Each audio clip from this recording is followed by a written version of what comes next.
Membership suspend हो सकती थी, आपको बैन लग सकता था टू पार्टिसिपेट इन फ्यूचर। तो हम ये कह सकते हैं कि ये एक फॉल्स फ्लैग इंडिया की तरफ से पाकिस्तान के खिलाफ था। एग्जैक्टली, कि पाकिस्तान ट्रैप हो जाता तो उसके बाद तो ये फिर हम समझना चाहिए था ना, आप फारिग हो जाते। तो ये थैंक गॉड कि इनकी इतनी वैसे परसुएसिव पावर आई मस्ट किए थे कि जी एंडी पाइक्रॉफ्ट को हटाया जाए, वही जो है दोबारा मैच रेफरी हैं। ये चमत्कार कैसे हुआ?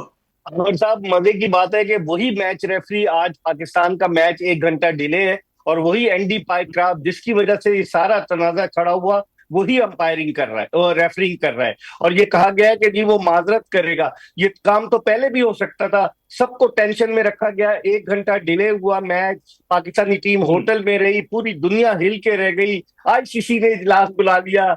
मैं समझता हूं कि इस मामले को प्रॉपर तरीके से हमने हैंडल नहीं किया। नकवी साहब ने आकर ये कह दिया था कि अगर एंडी पाइक्राफ्ट को एशिया कप से नहीं हटाया गया तो हम मैच नहीं खेलेंगे। लेकिन मजे की बात है कि कल इन्हें ऑफर की थी उन्होंने, आईसीसी ने, कि हम रिची रिचर्डसन को मैच रेफरी पाकिस्तान और यूएई के मैच में लगा देते, और उसको नहीं लगाते। लेकिन उन्होंने ये नहीं कहा कि हम इसको एशिया कप से हटा देते। लेकिन क्या हुआ, खोदा पहाड़ और निकला चूहा। आज वही बात है कि वो ये कह रहे हैं कि नहीं जी, मैच रेफरी तो एंडी पाइक्राफ्ट होंगे, लेकिन फेस सेविंग के लिए आमिर साहब उन्होंने ये कहा है कि जनाब वो माजरत कर लेगा कप्तान से, और ये काम पहले भी हो सकता था। बहरहाल चले, कुछ भी है, क्रिकेट जीत गई, वरना अगर ये मामला जी इतना गैर कहते हैं नॉन प्रोफेशनल अंदाज में पाकिस्तान की इतनी बुरी हालत तो नहीं। We are one of the most experience cricket playing nations. तो हमें पता है कि जी क्या ज़ाब्ता होता है, क्या कवानीन होते हैं, आईसीसी के क्या कवानीन है, एशिया के क्या कवानीन है। उसके बाद मिस हैंडल किया कि आपने जैसे बिल्कुल आपने सही कहा कि जी खोदा पहाड़ निकला चूहा वाली बात, इतना शोर मचाया, और फिर आपने बड़ा इल ब्रांड तरीके से दोबारा उसी तनख्वाह से भी कम पे काम कर रहे हैं। ये बड़ी हैरत की बात है। नकवी साहब चूंकि वफाकी वजीर दाखिला है, उनकी और भी प्रायोरिटीज है। क्रिकेट का उन्होंने आते ही प्रेस कॉन्फ्रेंस में कहा था मुझे ज्यादा इल्म नहीं है, वकार यूनुस को लगा रहे थे। आज भी उन्होंने क्या किया आमिर साहब, उन्होंने नजम सेठी को बुलाया और रमीज राजा को बुलाया पीसीबी के हेडक्वार्टर में, उनसे मशवरा किया। जब पानी सर से गुजरना शुरू हो गया तो इस तरह की चीजें, मेरे ख्याल में कल ही इस मामले को सही तरीके से हैंडल कर लेना चाहिए था, ताकि आज ये नौबत ना आती। तो आप समझते कि ये मसला जो था, मतलब है कि हमारी टीम मैनेजमेंट का था कि एक तो उन्होंने नॉन इशू को इशू बनाया, जो इशू बन सकता था, जो भारतीय कप्तान ने पॉलिटिकल स्टेटमेंट दिया तो उसमें शोर नहीं मचाया।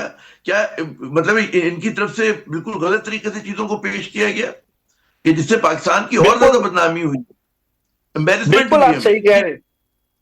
बिल्कुल आप सही कह रहे हैं। जो आईसीसी का कोड ऑफ कंडक्ट है, उसका 21.1.1 उसकी क्लॉज ये कहती है कि सियासी कोई चीज नहीं होगी।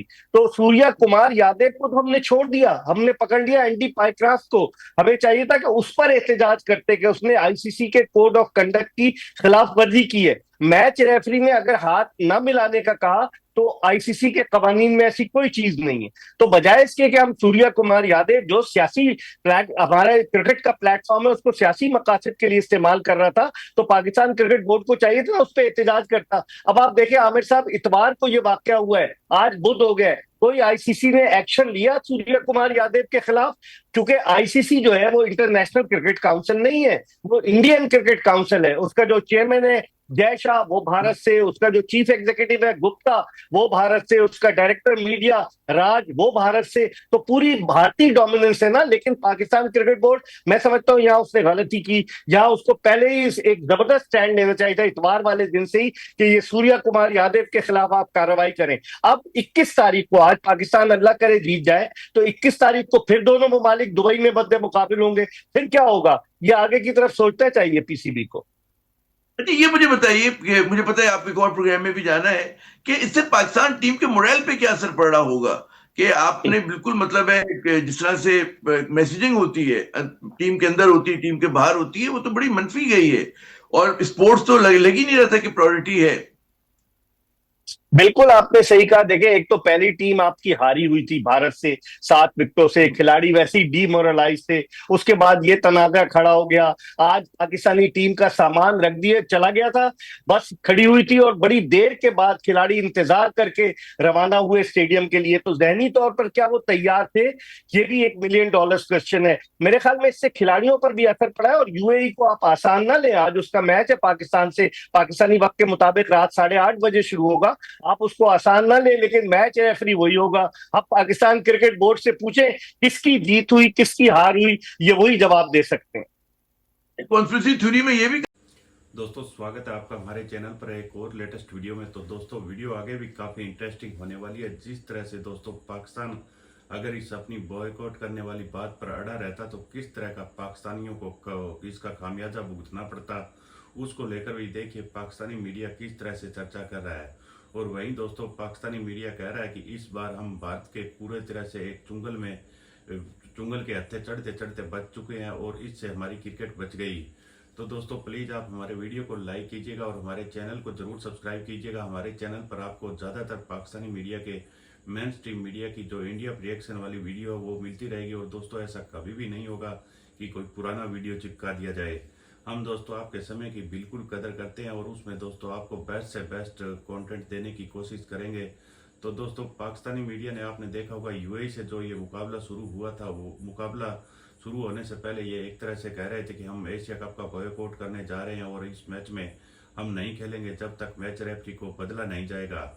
लेकिन आखिरकार दोस्तों पाकिस्तानियों ने घुटने टेकने ही पड़े और जिस तरह से उन्होंने यूएई के साथ 1 घंटे देरी के बाद मैच भी शुरू किया और मैच रेफरी भी वही नजर आए जो भारत और पाकिस्तान के मुकाबले में थे। और अब दोस्तों संडे को भारत और पाकिस्तान के बीच में पाकिस्तान को मुकाबला खेलेगा, लेकिन उसमें भी शायद यही मैच रेफरी बने रहेंगे। तो इसमें पाकिस्तान की एक नहीं चली, उसको लेकर दोस्तों पाकिस्तानी मीडिया की काफी इंटरेस्टिंग तरह का रिएक्शन आ रहा है। चलिए करते हैं वीडियो स्टार्ट। ये शुक्र करे माफी मांग लिया उन्होंने, देखें एंडी पाई ने। All is well that ends well Yeah. And I must congratulate Mohsin Naqvi साहब की बचत हो गई। एक तो I will be very blunt to say कि ये जो हैंडशेक का इशू था ये था ही गलत, क्योंकि मॉरली तो ये it was wrong, but you know लेकिन लीगली और जो लॉफुली ये मैंडेटेड नहीं है। तो एंडी पायक्रॉफ्ट ने कोई वायलेशन नहीं की थी उस वक्त तक जब तक ये हैंडशेक वाला मसला था। बट क्योंकि वो मैच रेफरी थे आईसीसी के, तो एक चीज जरूर उनके अगेंस्ट की थी उस वक्त तक जब तक ये हैंडशेक वाला मसला था। बट क्योंकि वो मैच रेफरी थे आईसीसी के, तो एक चीज जरूर उनके अगेंस्ट जाती थी कि वो अकम्प्लिस हो गए by conveying it to the captain of Pakistan. और उन्होंने ये तस्लीम करना उनका कि हिंदुस्तान की हुकूमत के कहने पे उन्होंने किया, उनको नहीं करना चाहिए था। वो इंडिया की मैनेजमेंट जरूर कन्वे कर देती कि जी हम हैंडशेक नहीं करेंगे, that was a separate issue. एक चीज तो ये तो हो गया। दूसरा ये है कि जी उस वक्त आपने डिले कर दिया।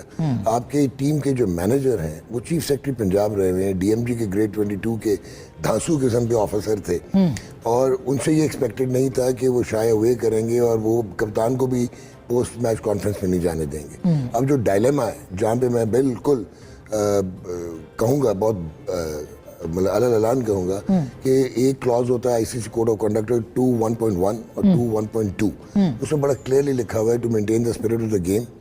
और ऐसी कोई भी इवेंट या कोई ऐसी हरकत ये जो है जिससे आपकी एटमॉस्फेयर मैच की खराब हो और डीमीनिंग या lack of respect for the opposition, तो जो सूर्या कुमार यादव ने किया वो शायद बीजेपी के जलसे में आए हुए थे इंस्टेड ऑफ कि वो एक पोस्ट मैच इंटरव्यू दे रहे थे आफ्टर विनिंग। तो probably India one inside the ring, बहुत अच्छा खेले वो इनसाइड द रोप्स, लेकिन बाहर वो दे लॉस्ट मेनी थिंग्स क्योंकि वो नैरेटिव बनता नहीं था। वो उनको पहलगाम पे बात नहीं करनी चाहिए थी, जंग पे बात नहीं करनी चाहिए, तो बात नहीं करनी चाहिए। दूसरा आप और राणा भाई मेरे से बेहतर जानते हैं कि पहले पहलगाम के कोई यार एविडेंस तो दे दो, हम लोगों को कुछ कहने। वो तो तुम्हारा वैसी नैरेटिव फॉल्स और पिट चुका है इंटरनेशनली दुनिया में।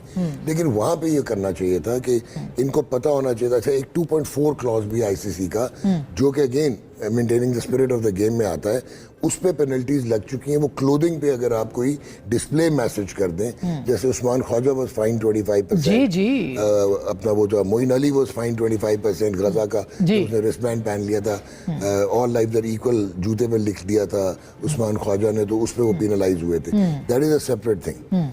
अच्छा, अब आपको क्या चाहिए था उस वक्त कि एक तो मैनेजर आते ये चीजें बोलते कि ये पॉलिटिक्स जो आज बोला है कि पॉलिटिक्स और ये जो है दे आर नॉट अलाउड। फिर एंडी पायक्रॉफ्ट का कहते कि हमारा cricket board is going to write अपना डिसेंट भी और अपनी प्रोटेस्ट भी, बट प्रोटेस्ट के क्लॉजेस ठीक होने चाहिए थे और जो इशू बनाना चाहिए था वो सूर्या कुमार की स्टेटमेंट वो क्यों उसके ऊपर अभी भी इन्होंने कोई माफी का मुतालबा तो किया था, फिर उसके बाद वो नहीं सामने आया। इंपॉर्टेंट चीज है, एक तो गलत प्रेसिडेंस हो गया, दूसरा आप हैरान होंगी कि उसको अपने क्रिकेट बोर्ड से इजाजत लेनी थी, जो लीग उन्होंने ट्वीट कर दिया था बीसीसीआई ने, लेकिन आईसीसी से भी इजाजत लेनी थी before he could talk like this. और अगर आईसीसी ने इजाजत दी थी तो आई एम सॉरी कि फिर आईसीसी जो है वो तो नहीं, आईसीसी तो इंडिया की गोद में बैठा हुआ है ना, वो इंडिया तो ही है, है ना, इंडिया जेशा ही ही है है, जेशा जो है। लेकिन देखें आसमा, जो बड़ी क्लियर चीज है ना, हम मानते हैं कि इंडिया की टॉप क्रिकेट टीम है, ब्रिलियंट इंफ्रास्ट्रक्चर है, डीपेस्ट मार्केट है, बहुत बड़े वो फाइनेंशियल जायंट्स हैं क्रिकेट के, लेकिन वो क्रिकेट को हॉस्टेज नहीं कर सकते। और वो ठीक है, जो बहुत चंक देते हैं, रेवेन्यू आता है, बाकी जो दुनिया की polarised world, Australia, England, New Zealand, South Africa, वो आईपीएल के चक्कर में, क्योंकि IPL will be shock to know is an 18 billion brand, $18 billion brand, और इनको फायदे होते हैं। तो ये, और अगर आज पाकिस्तान मैच से बैकआउट करता या जो बाइकआउट करता तो क्या होता? मैं आपको वो बताने लगूं। अब जो एक इम्पॉर्टेंट चीज यहाँ पे आती है ना, जो कि इनको सोचना चाहिए कि इंडिया क्रिकेट को ओन नहीं करता, और ये राइट ऑफ वीटो रखने वाले ऑस्ट्रेलिया, इंग्लैंड, ये ओरिजिनेटर्स हैं, क्रिकेट वहां पे खेली गई शुरू हुई। तो इनको एक चीज ये फ्यूचर में देखना पड़ेगा, this is not good for cricket and the spirit of the game. ये जो पॉलिटिकली सूर्य कुमार ने किया, सूर्य कुमार की ये पर्सनैलिटी नहीं है। दिस मीन्स कि उसको, अच्छा अब हमारे लोगों को, ये राणा भाई भी मुझे बेल आउट करेंगे कि जब 10 मई के बाद जो इंडिया की ह्यूमिलिएशन हुई और जो उनके हालात ग्लोबल दुर्गत बनी ग्लोबली, और जिस तरह आपने उनके राफेल गिराए, उसके बाद जब आप जा रहे थे इंडिया से खेलने, पहले तो आपको ये सोचना चाहिए था इंडिया माना क्यों। दिस मीन्स कि गवर्नमेंट के ऊपर भी प्रेशर था ऑफ दो स्टेक होल्डर जो इकोनॉमिक, जैसे ये आपका जियो स्टार है, ओन बाय मुकेश अंबानी, वो बिगेस्ट डोनर भी है बीजेपी के, और उनकी बिगेस्ट इन्वेस्टमेंट भी है क्रिकेट ब्रॉडकास्ट में, 40% मार्केट इंडिया की वो होल्ड करते हैं। अब अगर हम ना खेलते, ये गलत कह गए थे, जंपिंग द गन था कि हम नहीं खेलें। हाँ, जो पीसीबी ने अनाउंस किया। अब इसमें you will be shocked to know, ICC का जो इनका वो है ना आर्टिकल ऑफ एसोसिएशन, उसका एक क्लॉज है 2.10A, उसमें सबसे पहले तो आपको कोलैटरल डैमेजेस देने पड़ते। फिर ये जो पूरा एशिया कप है ना, ये 227 मिलियन US डॉलर्स कमाने एशियन क्रिकेट काउंसिल ने, तो जो 15% है वो पाकिस्तान का हिस्सा है, वो आपको फोरफीट करना पड़ता। प्रोडक्शन के जितने ने राइट्स ओनर हैं वो आपको डैमेजेस देते, टेरिटरीज, मुख्तलिफ टेरिटरी से वो आपको स्लैब होता, सिर्फ पाकिस्तान का $6 मिलियन है। तो इसका मतलब है कि शुक्र करें कि कम से कम रेफरी ने माफी मांग ली है, तो हमारी बचत हो गई। अभी आगे और भी 2-3 चीजें जल्दी से बता दूं आपको। उसके बाद आपकी फुल मेंबरशिप सस्पेंड हो सकती थी, आपको बैन लग सकता था टू पार्टिसिपेट इन फ्यूचर। तो हम ये कह सकते हैं कि ये एक फॉल्स फ्लैग इंडिया की तरफ से पाकिस्तान के खिलाफ था। एग्जैक्टली, कि पाकिस्तान ट्रैप हो जाता तो उसके बाद तो फिर हम समझना चाहिए था ना, आप फारिग हो जाते। तो ये थैंक गॉड कि इनकी इतनी वैसे persuasive power, I must commend Mohsin Naqvi, पहले भी किया इन्होंने, वो जो हाइब्रिड मॉडल पे कहा था कि अगर इंडिया नहीं आएगा तो हम भी नहीं जाएंगे, और वो माने। अच्छा, इसका इंडिया होस्ट है और एसीसी की चेयर जो है वो पाकिस्तान के पास है, तो एक अजीब कैच-22 था। अच्छा, फिर एक और चीज थी, अगर आप फोरफीट करते मैच, तो फोरफीट करने के बाद जो पॉइंट्स निकलते उस पे पेनल्टी आईसीसी और लगाता। अच्छा, लेकिन डॉक्टर साहब, अब सबसे अहम सवाल जो कि सब जानना चाहते हैं कि ये जो टीम इंडिया से हारी है, क्या ये टीम बाकी मैचेस खेल सकती है? आई मीन तो फिर कैसे? आई मीन वो भी तो एक एम्बैरेसमेंट है ना कि एक जंग में हम जीते हुए हैं, मैदान में हम ढेर हो गए हैं, तो कैसे उसको हम, क्योंकि आपने तैयारी नहीं की हुई। A Fiat can not compete with Ferrari. और मुझे इतना अफसोस हुआ था जब रविचंद्रन अश्विन जैसे बंदे ने, जो बड़ा न्यूट्रल और बहुत क्रिकेटिंग ब्रेन और सावी है, उसने कहा था कि इसको अफ्रीका एशिया कप कर दो ताकि साउथ अफ्रीका आए तो कोई कंपटीशन मिले इंडिया को। तो पाकिस्तान की प्रॉब्लम ये है कि हम बहुत पीछे रह गए हुए हैं मॉडर्न क्रिकेट से। कह देने से मॉडर्न क्रिकेट नहीं होती, बाबर आजम को निकालने से मॉडर्न क्रिकेट नहीं होती, रिजवान को निकालने से। देखें, तो दोस्तों, उम्मीद करता हूँ आपको वीडियो 100% पसंद आई होगी। हमारे वीडियो को लाइक कीजिएगा और हमारा चैनल जरूर सब्सक्राइब कर लीजिएगा। इसी तरह का दोस्तों कंटेंट आपको हमारे चैनल पर हमेशा मिलता रहेगा। हमारी कोशिश यही रहती है कि ज़्यादातर पाकिस्तान के मेन स्ट्रीम मीडिया का जो इंडिया के बारे में रिएक्शन होता है वो वीडियो आपको दिखाने की कोशिश करते हैं। और दोस्तों, अगर कभी कभार अच्छा वीडियो नहीं मिलता है तो पाकिस्तानी यूट्यूबर्स के भी रिएक्शन हम आपको तो दिखा देते हैं, लेकिन ज़्यादातर फर्स्ट दोस्तों हमारी चॉइस यही रहेगी कि पाकिस्तान के मेन स्ट्रीम मीडिया के वीडियो लेकर आए। तो दोस्तों, इस एशिया कप में पाकिस्तानियों के लिए ये एशिया कप पूरी तरह से आपको पता ही है, चैंपियंस ट्रॉफी पाकिस्तान में हो रही थी, उसका मेज़बान खुद पाकिस्तान था, लेकिन पाकिस्तानियों के लिए मुसीबत बनकर आई। भारत ने पाकिस्तान का दौरा नहीं किया उस दौरान, और पाकिस्तान खुद अपना मैच यूएई में जाकर खेला और पहले ही राउंड में पाकिस्तान बाहर हो गया। इससे पहले T20 वर्ल्ड कप में भी इनके साथ इसी तरह हुआ था। यूएसए से ये मैच हारे थे और भारत के हाथों भी इनको करारी हार मिली थी और वर्ल्ड कप से बाहर होना पड़ा था। अब दोस्तों एशिया कप में ये पहले वाले दोनों टूर्नामेंट से ज़्यादा गलत तरीके से यहाँ पर खुद को फंसा हुआ महसूस कर रहे हैं, क्योंकि आपने देखा होगा पहले तो दोस्तों इनको भारत के हाथों करारी हार मिली। आज यूएई के साथ मुकाबला था, लेकिन उसमें भी ये दोस्तों बाल बाल बचे हैं।